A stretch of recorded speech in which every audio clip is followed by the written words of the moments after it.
a gente de cultura y que hace posible esto, gracias al Festival de Cine, que como tú dices nos ha cedido el espacio, pero bueno, me siento un poquito como parte de ellos también. Sí. Así que es un placer estar aquí, gracias sobre todo a todos ustedes que han venido aquí a escucharnos hablar, que siempre me parece un milagro reunir a gente en torno a la palabra o al arte o a la cultura y entonces les doy las gracias porque sí, que no tiene mucho sentido esto. Muy importante. Una muerte. Ha muerto un hombre, un escritor. José Martínez Ruiz. ¿Cómo los que nos dedicamos a esto no hemos vuelto a referirnos a la muerte de un grande de la cultura con el término suceso? A esto no hemos vuelto a referirnos a la muerte de un grande de la cultura con el término suceso, que la RAE define como algo que sucede y es importante. Un joven de 29 años en 1967 lo empleaba para hablar de la muerte de Anthony. Jesús Hermida hizo de todo y en todo fue Jesús Hermida. Manos en los bolsillos, verbo fluido. Y todos lo sabemos, ¿para qué engañarnos? Corresponsal pionero en Estados Unidos, desde allí nos contó la llegada del hombre a la luna. Se recostaba en la butaca para preguntar a presidentes de gobierno, a ex hombres poderosos llamados Nixon, Kissinger o Gorbachev. Creció, o su rabia. De su paso por Estados Unidos se trajo cosas a la Que se basa la noticia prácticamente en Descartes, en lo que es el principio Es muy final. interesante, he hecho 2 veces con Descartes, es muy interesante cuando te dan el archivo comprobar lo que está justo antes de empezar la emisión, que es las pruebas de cámara, cómo se prepara el presentador, y son con Quintero lo hice y con Adolfo Suárez. Ajá, sí, También, ¿verdad? porque los discursos de Adolfo Suárez, casi todos los discursos de Adolfo Suárez, se empezaban a grabar pues un poco antes, como siempre. En 10 estamos grabando, pero en realidad está grabando ya. Y esos 10 segundos dicen mucho del personaje. Adolfo Suárez, por ejemplo, siempre pedía un vaso de agua, siempre, yo lo digo en la crónica, porque estuve viendo muchos discursos de él y siempre pedía un vaso de agua, siempre antes de tal.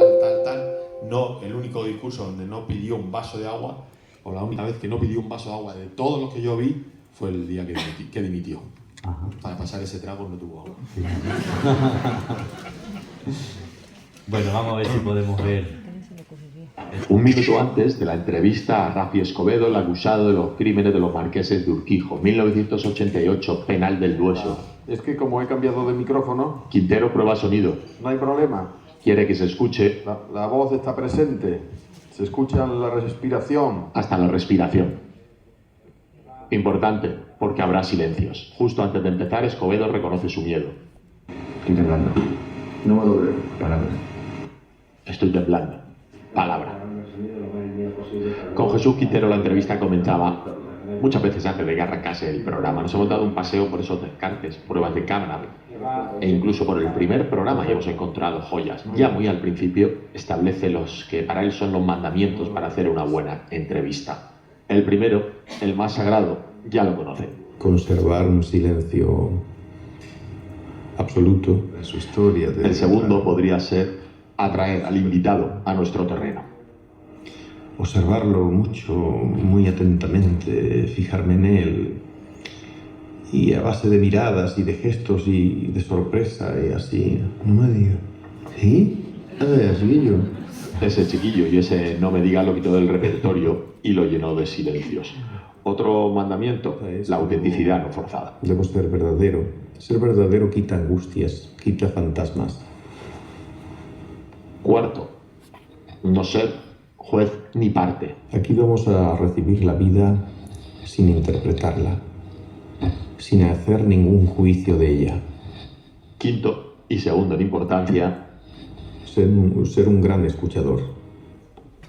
y viendo todas estas imágenes uno también descubre que quizá los nervios hacían que él mismo rompiera el silencio. La procesión debía ir por dentro.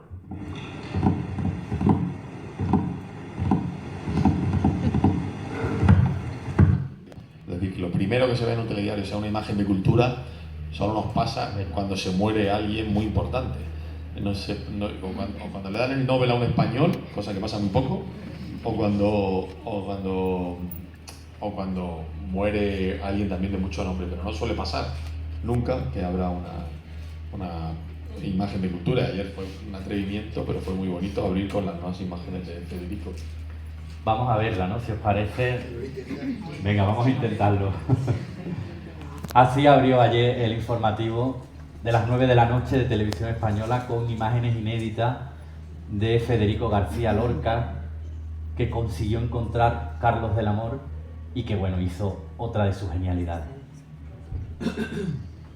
¿Cómo se consigue que se abra? ¿Suscitó el interés de la presentadora, de la editora? De Pepa, sí, iba en sumario y bueno, con Pepa yo tengo un buen trato, mucha complicidad. Veamos las imágenes de la camioneta de la mítica compañía teatral La Barraca, camino probablemente del Burgo de Osma para una de sus primeras representaciones. Lo que no sabíamos es que en una de esas camionetas iba Federico García Lorca, saludando, sonriente, feliz, cuando todavía estaba permitida la felicidad. Era 1932. Identificar a Lorca se lo debemos a Manuel Menchón, que ha encontrado los nitratos originales de la filmación, lo que ha permitido limpiar la imagen, restaurarla y obrar el milagro. El material formará parte de su próxima película documental La Voz Quebrada. El hallazgo lo encontró buceando en el archivo de Gonzalo Menéndez Pilar. El tesoro apareció, como aparecen todos los tesoros, en una lata de betún, con las iniciales FGL. Tener la tecnología de 2025 y poderlo frame a frame, poderlo digitalizar a 6K o 4K, claro, partiendo del material virgen, descubres otra imagen totalmente diferente. Y estas otras imágenes las habíamos visto antes, sí, pero ahora, gracias a la restauración, permite confirmar que también es Federico. Y si detienes la imagen, le ves mirándote como si fuese hoy y sientes un escalofrío. Luis Rosales estaba entre el público, viendo a Lorca interpretando a la noche. Y Luis Rosales dice: tengo su imagen grabada en mis párpados. Él era anterior al mundo. Qué felicidad se intuye, por cierto, en las imágenes, y qué pena pensar lo que esperaba al doblar la esquina del tiempo.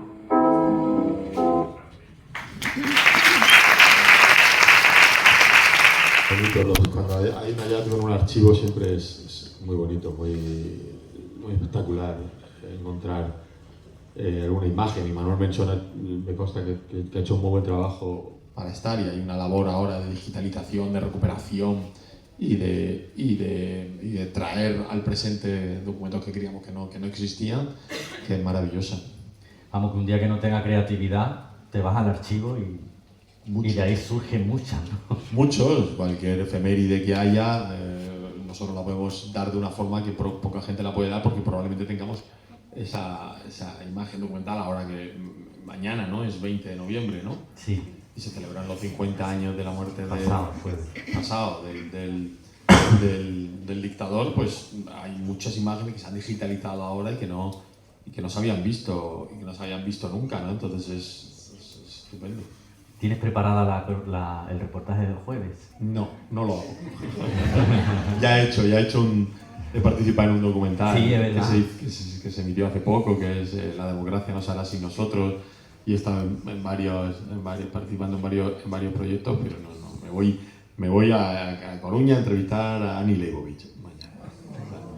Y buscar un espacio donde informar de cultura, podemos caer en ese desaliento propio, y luego encima en tiempos de desaliento informar de algo cultural es complicado. No sé cómo se hace, yo lo hago. Es un tipo del que se conoce poquísimo. Velázquez es el más conocido de los pintores de nuestro país, y a la vez el más desconocido.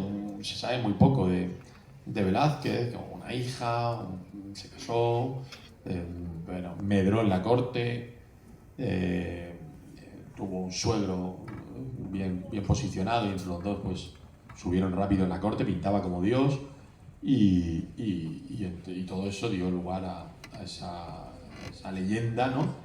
Que es una leyenda relativamente reciente, porque era un tipo que, al estar su cuadro todo el rato colgado en palacio, pues la gente no entra en palacio normalmente, hasta que abre el Museo del Prado, hasta que lo ven los impresionistas, y entonces es cuando quedan fascinados por él y llevan su fama a Francia, porque no era un tipo especialmente conocido hasta bastante tarde, pero luego se convierte en el, no sé si primero o segundo pintor. El otro día hubo un debate en redes, creo que se hablaba de cuál era el pintor más influyente de la historia del arte español, ¿no? Que yo ahí también tengo mis dudas. Creo que estaban tres candidatos, que eran Velázquez, Goya, Picasso. Sí, el orden es el que no tengo claro. Yo quizá pondría Picasso el primero. Muchas gracias.